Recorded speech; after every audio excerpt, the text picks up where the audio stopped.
Hello, Ryan Flowers with Miss.Geek.com here. And today I wanted to show you a project that I've been working on for almost I think since last summer. So, better side of a year. And this is Project Brownie. Now, imagine the scene. The year is 1964.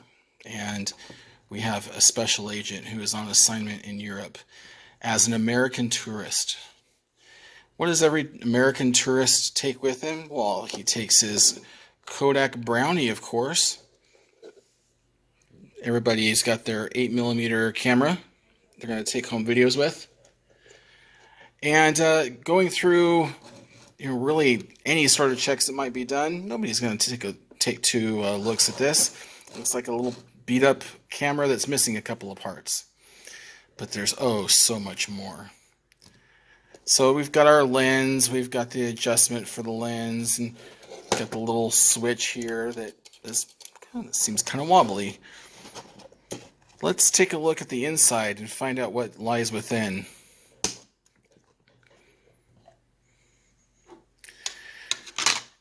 And what's this? A BNC connector. Where does the film go? What happened to the film spool? And this high technology looks like it's from the future. And wait a second, it's got the normal tripod mount here, but it's got a couple of jacks for some sort of electronics. What could it be? Well, if you guessed it's a QCX20, congratulations, you are correct. So let me show you the Project Brownie in operation. Okay, so here's Project Brownie in operation with its QCX20 innards. And that means it's a QRP Labs QCX on 20 meters, if you're not familiar with the product. You can check it out at qrp-labs.com. And we have a volume knob. And, of course, the encoder for tuning.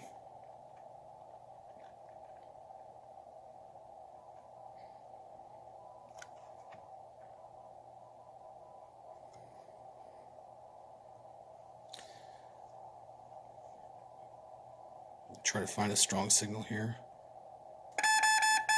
There we go.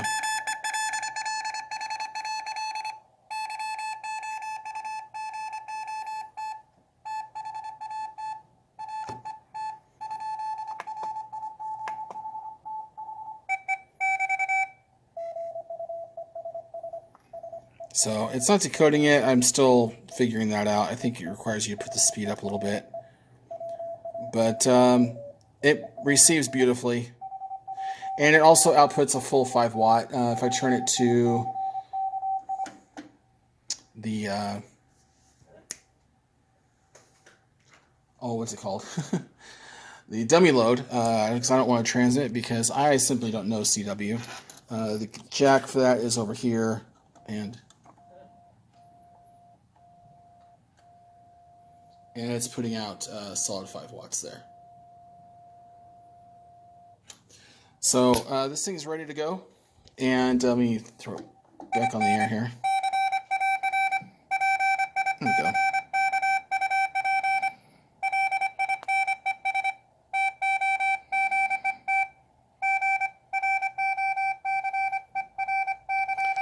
So this is a ready-to-go spy radio, and here's the thing.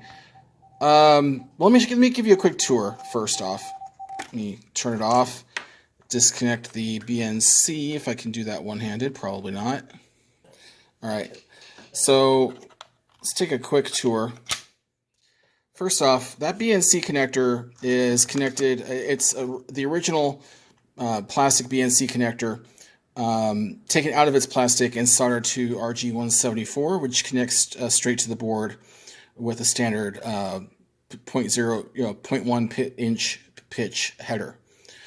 We got our couple of push buttons here, which actually thread directly into the aluminum face, and the volume and tuning knob using, this one's actually using a kind of period correct volume knob from the 70s from an old CB radio. Unfortunately, I could not find one that would match the tuner.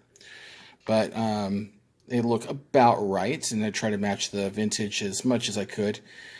Of course, that connector probably isn't very vintage. I know back in the day, most hams were using RCA connectors for QRP. And then on the back, we've simply got the back. And this unscrews here. This one is a false screw that just is hot glued in. And then on the back here, this used to go here along with a the bit for winding it, because it was spring loaded, and all of that wonderful stuff is in this box over here. I wish I could have incorporated a little bit more of it, but there is kind of one cool thing that I was able to incorporate, and that's the original shutter. That's still in there, and it even turns. That was originally blocked off. You wouldn't have been able to see it, but I tried to preserve that as kind of a nod to, you know, what it is. It's an old camera. So now, when I first posted this last year on YouTube, there were a couple of people who I really genuinely respect who said, no, don't destroy this beautiful piece of history. To them, honestly, this thing cost $9. The actual camera cost $9 at Goodwill. If somebody else is going to put a high value on it, I'm not going to. And the thing is, this is going to do me no good sitting on a shelf. But now I've got a radio. The only really awful thing on this radio is this hole for the keyer, for the paddle. I'm not too proud of that hole, and I did the best I could, and that can be covered up, and I would leave that to somebody else to do if they wanted to. However, what do we mean leave it to somebody else? Well, this is a fully functioning, tuned 5-watt out QCX20, and it's for sale. So if you want to own this bit of technology, this bit of a story, if you want to imagine what a super secret spy might have looked like in the 1960s, I'm offering this for sale. And I'm being genuinely truthful here. I will sell it. So if you are interested in buying this, please make me an offer. geocrasher@gmail.com is my email address. And please contact me, and I'll be interested in selling this. Now, keep in mind, this is a custom case, fully built and tuned. A QCX20 by itself costs $50. If you want to buy one built, they cost $90 from QRP Labs, probably more from elsewhere. And also, this is a pretty custom case. It took many hours to build. So, again, it's got some flaws. There's a lot of hot glue in here to hold things together and hold things in place so shaking it around doesn't break anything, because it's kind of a pain to take apart. But it's all here, and it's for sale. So please shoot me an offer if you're interested in it. And I'll be interested in selling it. I can ship to anywhere in the continental U.S. I'm up in Washington State. And promise I will wipe it down. No coronavirus here.